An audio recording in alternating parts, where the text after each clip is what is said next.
So good morning, everyone. My name is Sanju Malhotra, and I'm your host for today. This is the 11th year that we are organizing the India Unlimited event, and the theme is on India-Sweden Innovation Day. So we warmly welcome all of you to join us today. As you understand, there was a small change in the program, so we are starting first with the Innovation Partnership, which is really the reason we are also here today. It is because it is the Innovation Partnership that helped us to put this concept of the India-Sweden Innovation Day. It was when the two prime ministers signed on this, and I think that was 2016, and since then there's been a very strong collaboration and cooperation on the government-to-government level, and also on the academia and the business parts. So without saying more, and after this session, we will have the inaugural panel and then the inauguration also. So I would like to warmly welcome Carl Rosen. You're the director at the Ministry of Enterprise and basically leading on this project of the Innovation Partnership. So I'd like to hand over the stage to you. Thank you. Okay. Thank you, Sanju. I just want to make a confession here. I'm deeply in love with India. And the reason for that is that 40 years ago, I was a freelance journalist traveling in India, writing articles. So I think I know one or two things about India. And now I'm coordinating the India-Sweden Innovation Partnership for the government, so that's a great honor for me. I'm your moderator at the first panel here, and I would like to introduce the two first panelists. And now we'll sit down, okay? Malin Petersen from Vinnova, who is coordinating the India from at Vinnova. Please, you can sit in the middle. We can be a little bit closer, I think. And Magnus, you can be close as well. Magnus Härviden, Senior Advisor at the Ministry of Education. And he will talk more about space to us because that's one of his special subjects. So anyway, so nice to see you here. And the way we'll run these panels is that we will have three panels. One from let's say the Swedish side, and one from the Indian side, and we will have connection with Delhi. With three important persons, and then the last panel is about space. So, with that, I would like to ask Malin, country manager for India at Vinnova. And there are many established collaborations on innovation between Sweden and India. Could you please share some highlights from ongoing R&D collaboration, please? Thank you, Carl. Good morning, everyone. Good day. Namaste. Yes, there are indeed a lot going on under the Indo-Swedish Innovation Partnership. Vinnova, that I'm representing, we only just approved 3 projects with DST, the Indian Department of Science and Technology. It's 3 company-led projects within sustainable industry, sustainable mobility, and digitalization. And we don't only have fruitful collaboration with DST, but also with DBT, the Indian Department of Biotechnology. And we're just to approve a handful of projects within health and the sub-teams of AI, biodesign, and circular economy. And in addition, to further improve or promote collaboration between Sweden and India within circular economy, we've come together no less than 8 research funding agencies on both sides, Sweden and Indian side, to jointly fund projects, R&D projects within circular economy, 8 large projects. And in this case, we encouraged projects to include actors from different sectors, both private, public, and academic sector. And this is sometimes called triple helix or multiple helix, and can be considered one of the keys to innovation. Thank you. Thank you. Now we will talk to our one of our people in Delhi, and this is Per-Arne Wikström, and I hope we will see him on the screen. Yes, he's there. And my question to you, Per-Arne, good to see you to start with. What is going on in India with relevance for future collaborations? What is going on in Indian R&D? And now you have only 2 days to talk. No, 2 minutes, please. So thank you, Carl, and it's a pleasure to be here with you.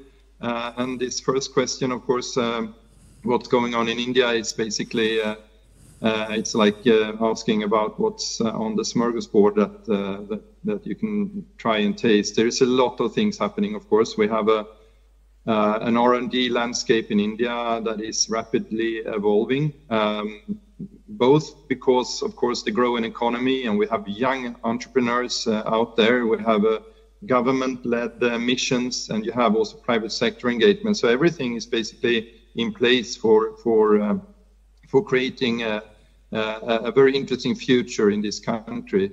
I know that you have Magnus there, so he will talk about space, which is definitely a special topic. But you also have some other interesting upcoming areas. Quantum is one area where India has decided to have a mission. You have the National Green Hydrogen Mission, a strong commitment to clean energy and the transition towards that. I will not talk about Lead It, because that's other people will talk about that later on. You also have, again, everyone talks about AI. India is well advanced here, and they're moving quickly. Biotech, digitalization in general. We have a lot of delegations coming, R&D delegation from Sweden to India to discuss these topics. And just recently we had one on healthcare, smart cities we've had delegations on, and we will have more in the future. I would say that, that what we can see here is a research-driven innovation progress within this country, and sustainability is always there. Climate change, mitigation, advanced manufacturing. So many different topics. I would like to mention when we talk about this that we also have a very interesting thing happening, which is that India is now trying to unlock more private funding for R&D, moving them closer to the Swedish model. And so they have something called Anuj San National Research Foundation, ANRF, and that one is especially interesting, I would say, from a Swedish point of view, since it's designed to attract private capital to co-found research initiatives. That would mean that it will be easier for Swedish companies to engage in India. This is just in the beginning, so we'll see what happens. But yeah, a lot of possibilities, a lot of broad initiatives, and that is the foundation for more collaboration, I would say. Thank you, Kalle. Thank you. I have a question for Malin. You've been working with this collaboration for quite a long time. What are the main synergies between India and Sweden when it comes to innovation? Thank you, Carl. Yes, lately we've focused a lot on connecting the innovation systems. We've taken great interest in India's centers of excellence and their innovation hubs. And we see great potential in connecting them with Swedish counterparts, such as incubators or innovation actors like yourselves. And for this reason, today's Innovation Day is also a great opportunity to connect the innovation systems. So we have an outstanding program here ahead of us and a great crowd. So let's embrace this opportunity. And if I'm to mention one last thing, Sweden has made a huge investment in impact innovation. It's Sweden's next generation strategic innovation program.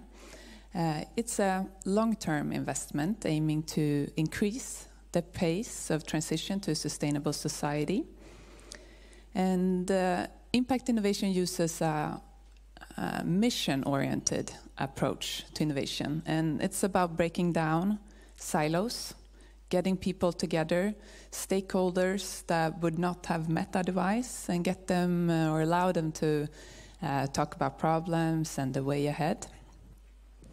Because we believe new collaborations and ways of working is what generates innovation and sustainable solutions. And of course, India remains a prioritized and strategic innovation partner for Sweden. So hence, to sum it up, we believe in groundbreaking collaboration on innovation across sectors and borders, inspiring new ways of working, because together we can take on the challenges of today. Thank you. Dhanyavad. Thank you very much. My comment on this is, of course, that I'm in charge for all Swedish innovation partnerships. And India, I must say, is a very rich collaboration in several very important areas. So it's really exciting to hear from you what is happening. One last question to you, Per-Arne. We know that Sweden is ranked high when it comes to innovation, and India is coming up. What can we in Sweden learn from the Indian experience when it comes to innovation? How can we be better? Okay, so thank you, Carl. I would say that, as we all know, Sweden is always ranked as one of the top innovation nations globally. But being here in India, I would say that since I experience like a race between many countries, and in order to position ourselves as a strong collaborative country, and I would say that, okay, so we have a position as globally a strong innovator, Sweden, but we also need to become leaders in innovation collaboration. And this is something I know that Vinnova have talked about that previous years, and they are also moving in this direction. But you cannot stress this more than this, because if we collaborate within this field, we also amplify impact, and that is something that India enjoys. So how to position Sweden in India? I would say that, as Malin mentioned just recently, the INSAM collaboration, where Swedish funding agencies together coordinate their efforts. And she mentioned that we had 8 funding agencies collaborating. That, I think, is extremely important. I mean, we are small and we need to collaborate between funding agencies, but also through the triple helix model that also was discussed here before. Public sector, private sector, academia. If we work closer together and we leverage these opportunities that Sweden can establish, then we can create both smart and cross-sectoral innovations that are, I think, highly attractive for international partnerships. This can also be done combining Swedish regional needs with Indian state needs. So we can also move it on a different scale or a different level, since India is such a big country with different needs. This, I would say, is a white spot, and it's definitely possible to explore more about that.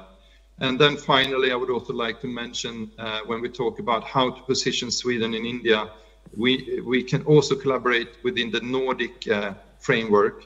That's another key strategy.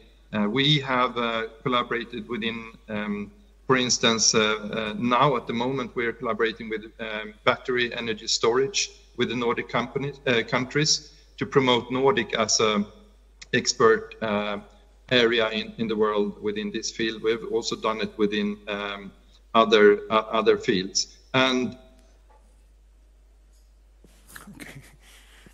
the EU collaboration frameworks and mechanisms, again, to promote Sweden as part of our of something bigger. So this national regional collaboration, Nordic collaboration, EU collaboration through Horizon and other ways are very promising, and the opportunities are many.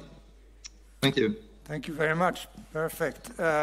Now we will turn to the next panel, and if you can put up the screen with our friends from Delhi, I would. Okay, so my name is Sanjay Mishra, and I head I'm working in the Department of Biotechnology and looking after the programs of international cooperation. I think thank you for celebrating this India-Sweden Innovation Day, which is very, very important. And I came to know about this only recently.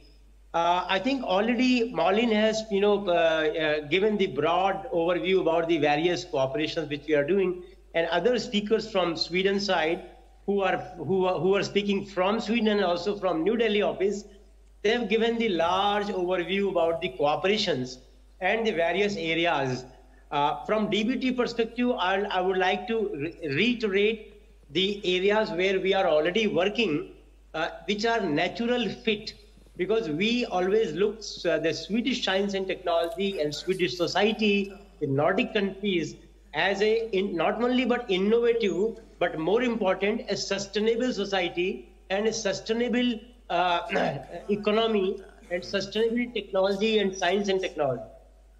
So based on that, I think Department of Biotechnology has been working in areas of circular economy, green economy, artificial intelligence, machine learning into the health area and digital health areas. This is just to reiterate what we have been working. Nevertheless, I look forward on today's day to reiterate that what we have already achieved in partnership, potential is maybe 5 times, 10 times more where we can work together. I mean, this is my, my understanding. Considering the several factors, the DBT has already framed a new policy of the Bio E3, which the Government of India and the Cabinet has approved, where we talk about the 6 pillars of the circular economy into the food, sustainable fuels, and also the therapeutics, biotherapeutics. So the whole aim is to put it into the circular economy. So my quick point will be that on the sustainable development, on circular economy, on reduction of the carbon, there is a lot potential where the Government of India, DBT, and the Swedish counterparts can work. The last point, as rightly pointed out by someone, that the now National Research Foundation, ANRF, is on the cards, where there will be support from industry, and that is much more broader funding mechanism. I also invite the government of the Sweden and also the various agencies to explore and partner the ANRF if possible in future. Thank you. Thank you very much. Very interesting. And do we have time for one question? Yes, please. Yes, and that is, I mean, everyone that is working with, innovation, collaboration. The problem is to create this triple or helix, for example, and to include business or industry. And I think that the experience here in Sweden and in most countries, it can be quite complicated to get this working together. And do you think that the new initiatives in India will give a push for the industry to innovate together with academia and well, let's say governments? Very interesting question. I think my answer will be yes. And to add, the way the new funding mechanism and the body is being structured and has been envisaged, there is no other option. Because the total kitty or the total money, which is the NRF, 80%, about 80% has to come from industries. Mm-hmm. And if industry will put the money, they will demand their own share. Yeah. They will demand the kind of agenda setting which is relevant to industry. Okay, so that is the one, I will say, the structural arrangement. But apart from that, I mean, if I can take example of my own department, DBT, we do have created a body called BIREC, Biotechnology Industry Assistance Council, which is a baby of the DBT and whose primary job is to support industries in terms of the grants, collaboration, startup. So that is my window for industries. Yeah. So already DBT has, and DST already has a TDB, Technology Development Board, which is an arm to help the industries. So earlier there were a few mechanisms, but I can see the writing on the wall in the future. There will be a lot more collaboration and funding models, funding supports with the industries. However, I must warn myself that I've learned about the Swedish model where your integration of universities with industry is absolute. I know like University of Lund or University of Uppsala, Gothenburg, they are primarily, they have got one industry very, very close. That may not be possible in the present form as of now. No. Not exactly like Swedish model, but here I can see more of a consortium of industries working together. This is my understanding. Thank you very much, Dr. Mishra. And now we will turn to the next speaker, which will be Vijay Kumar, who is a scientist. He's at the Ministry of Earth Sciences at the Government of India. Please, the floor is yours. Yeah, good morning, colleagues from Sweden and also from India. So my name is Dr. Vijay Kumar. I work with the Ministry of Earth Sciences, and I look after the program related to polar science and ocean science in the ministry. But as such, Ministry of Earth Sciences is looking after many broad areas. The main four, you can say, focus area is one is related to weather and climate. We have various institutes under Ministry of Earth Sciences who look after the weather and climate modeling, forecasting. That starts from now forecasting to season forecasting to decadal forecasting to century forecasting.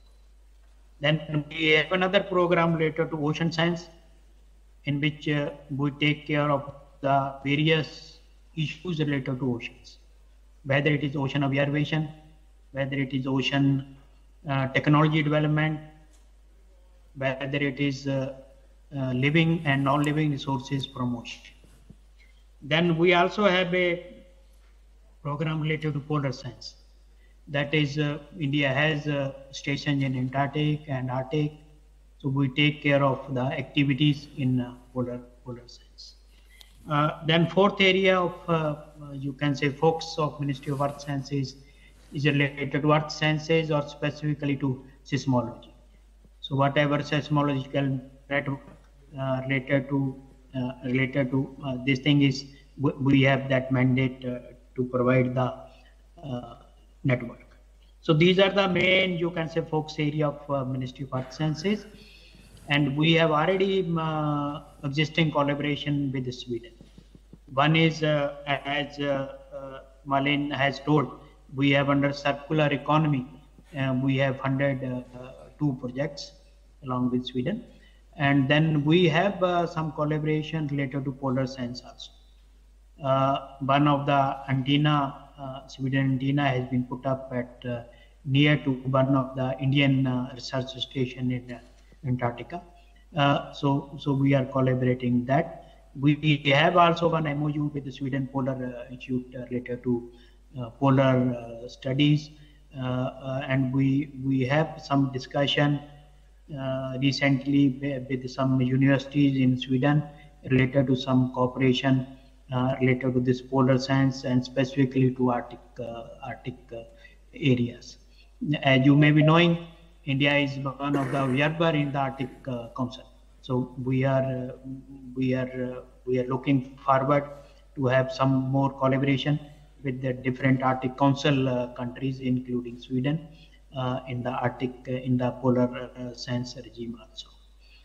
And then we are also recently we have launched 2 missions. One is related to deep ocean mission.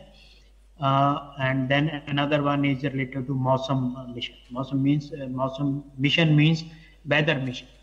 So these both the you can say missions are basically how we can increase the observation, weather and climate or atmosphere, and also the observation, and how we can use these to forecast various you can say parameters and various disasters related to atmosphere and deep ocean.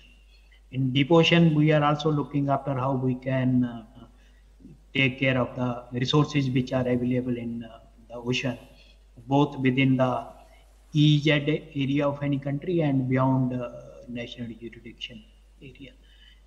So in this area, we are open for collaboration with Sweden, or you can say increase our collaboration with Sweden in these areas. So I think I will end at this place. Yeah, thank you. Thank you, Dr. Kumar. I think we can start end this panel and move to the next panel, and that is about another interesting agency. And I don't know if you in the audience think about agencies in general. You don't really have a favorite agency, do you? Well, your tax agency? No. But my perception is that in India there is one agency that is very popular, and that's the space agency, ISRO. And that is what we will talk about space, and we'll talk about India and Sweden now. And I would like to turn to Magnus Härviden, and to repeat, you are a senior advisor at the Ministry of Education, and also you are at the ministries, I would say, the space expert. And you recently came back from India, and where a space delegation attended the first India-Sweden Space Industry Day. And you also had meetings with, among others, the chairman of the Indian Space Research Organization, and that's the agency I was talking about. And what did you take home from this trip? First, see if this works. It seems to work. Yes. So thank you, Carl. Yeah, it was. We came back from India just 10 days ago, and it was several things I bring home actually. First, haven't been to India for a couple of years. It's really impressive to see the kind of punch, the positive energy, I would say the self-confidence among a lot of Indian stakeholders. So it's really interesting for us to be there and feel this atmosphere of positive vibes, I would say. Then more specifically on space, of course, it's really impressive to see the feats, the advances that the Indian nation has done the last decade in space, going missions to Mars, landing on the south pole of Moon last year and so on. So that's extremely impressive. And also from my point of view, working in the ministry, of course, I'm a little bit envious of see the investments going into space now from the Indian government. It's really also something which means business, I think, for India, having a lot of money now coming into the space sector. And the space sector is also opening up for investments from abroad, and that's really important. So hence the space delegation with about 10 companies from Sweden was very timely. So we brought 10 companies. It was excellently organized by Business Sweden, by the way. So we had these 10 companies meeting with Indian, not only the ISRO, but also Indian space companies, startups, and some more well-established company going into space.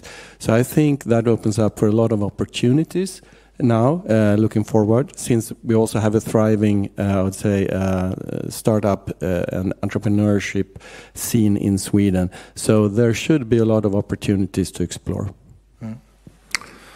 Excellent. I will turn to Rupa Thakrar Bagoon, who is working for Business Sweden in Bangalore, and she will be with us soon.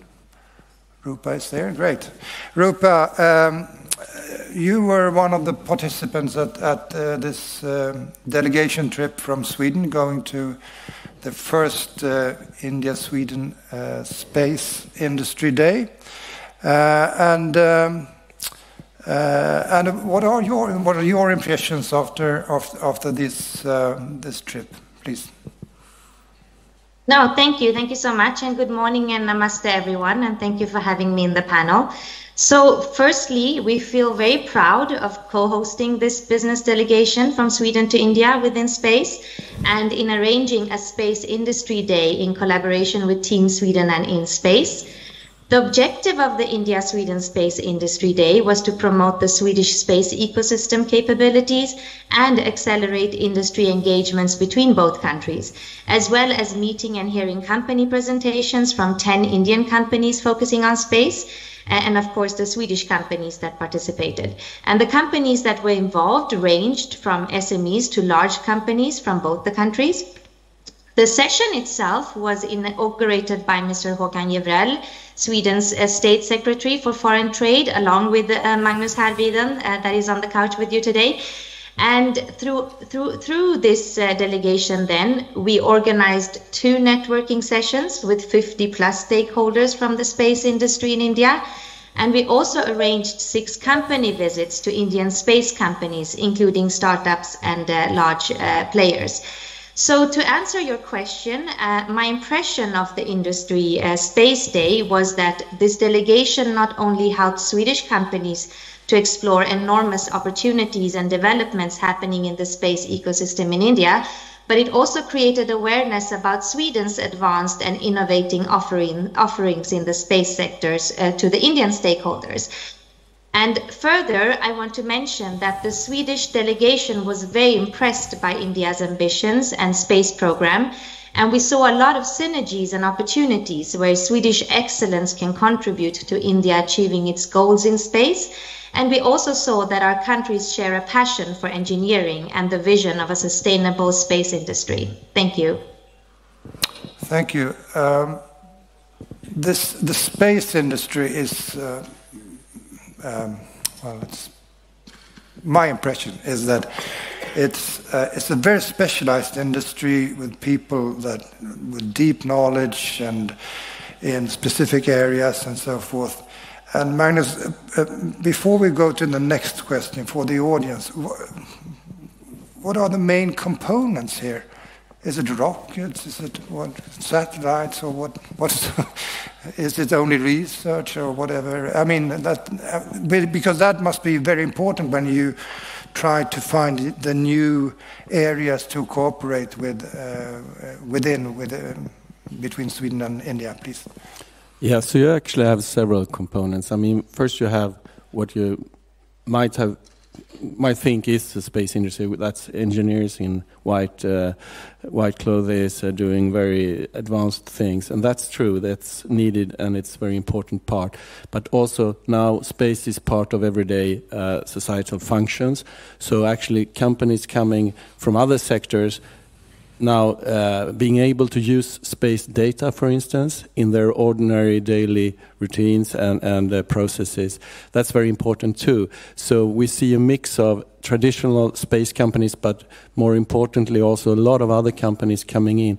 Some advanced companies in other engineering sectors also discovering that they, with the help of data generated from space, can advance their own business, or they can actually provide functions. Say a traditional telecom company that are very advanced in communications, they can of course also do communications in space if they just enlarge a little bit their competence and bring in engineers from the space sector. So you see a mix of traditional space companies with newcomers and also traditional companies in other sectors having this mix, and that's what's really pushing now space, I would say, and use of space also very importantly. And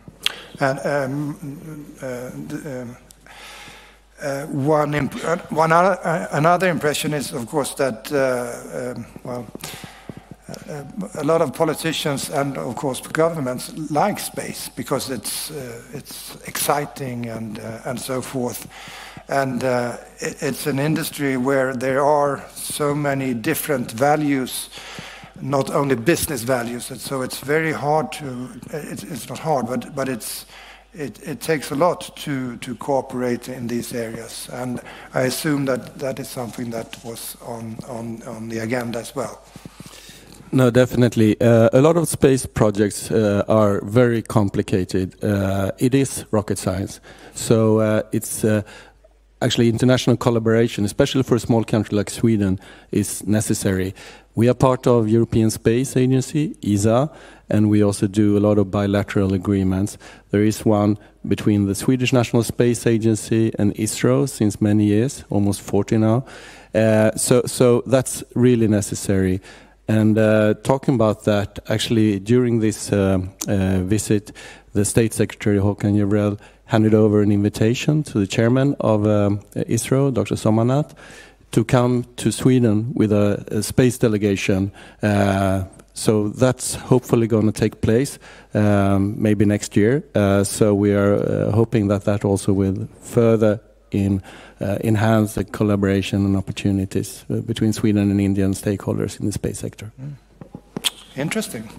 Okay, and now I turn to Rupa again. Rupa will be on the screen. Yes. Rupa, Thakrar, Bagoon. Here you are. Okay. Now you've been thinking about this space for quite a long time now as a business opportunity and so forth. What is the potential of the areas of collaboration when it comes to innovation between the countries from your perspective? And does Business Sweden have any activities planned for in India? Please. Thank you. Well, India has ambitious growth plans and upcoming missions such as Chandrayaan-4, Venus Orbiter mission, human space flight test missions, and other series of satellite missions. Where I see potential areas of collaboration and innovation between our two countries would be in areas such as green propulsion systems, space tech test beds, small satellite and subcomponents, advanced materials, the Swedish launch capability with S-range, and of course academia collaboration and others. And we see that the delegation was a first step in creating a more extensive industry interaction between the countries and to continue to strengthen the MOU, which Magnus also mentioned that we have that stretches almost 40 years back. When it comes to the planned activities, for now we will focus on supporting the companies that were part of the delegation, and we will follow up with them on their plans for the Indian market. We will support in following up in the industry-to-industry engagements between the countries at multiple forums. We will also support towards planning a similar Indian delegation to Sweden. As Magnus mentioned, during the bilateral meeting, our State Secretary personally handed over an invitation to the chairman of ISRO. So we are really looking forward to hosting an Indian delegation to Sweden as well. And just to conclude, all these activities will be done in collaboration with Indian space stakeholders. And in our role as Business Sweden, we have a strong team in place in India, which have the right skill set. We have the industry network and experience in supporting Swedish companies to penetrate the Indian space market. And of course, we have a fantastic collaboration with our Team Sweden partners in this, which is key. So that's what we are planning to do in the near future. Thank you. Thank you. I will conclude with two questions, not prepared, for Magnus and Malin. And one, when it comes to Sweden's position within the space industry, how important is it that I assume it's the only launch capacity within the European Union in Europe is actually in Sweden. How important is that when you meet with India? Is that a key thing, or? So we have since over 50 years we have this space-based S-range. We have launched over 600 sounding rockets. They go up very high, actually double the height of International Space Station, but they fall down. They don't have enough speed to go into orbit. So now we have the physical infrastructure in place to do orbital launches. There's still some commissioning to do, and some agreements must come in place, but we are planning to launch into orbit from next year. And that will, of course, be a very strategic asset, not only for Sweden, but also for the partners of Sweden, European Union, European Space Agency, and other partners like India, for instance. That will be a launch capacity which is very important, especially for going into polar orbits. That is, they go around the North and South Pole, which is a normal orbit for instance, for Earth observation satellites. So yes, that will be a very strategic asset, and I think important for us that we can have this launch capacity and also have that as a collaboration with other nations that have launch capacity, as India do. So yes, it's very important. Yeah. Okay, Malin, final words from you. What? Are you? Yeah, please. Thank you, Carl. Yes, I'd recommend you all to join our LinkedIn group. We have a LinkedIn group called Sweden-India Innovation Initiative. And in this group, we post regularly on things going on, such as today's Innovation Day. I can also mention a couple of things coming up. There's Sweden-India Innovation Bridge. You might hear more about it later on today. It's a delegation trip going to India in November, I believe. And Sweden's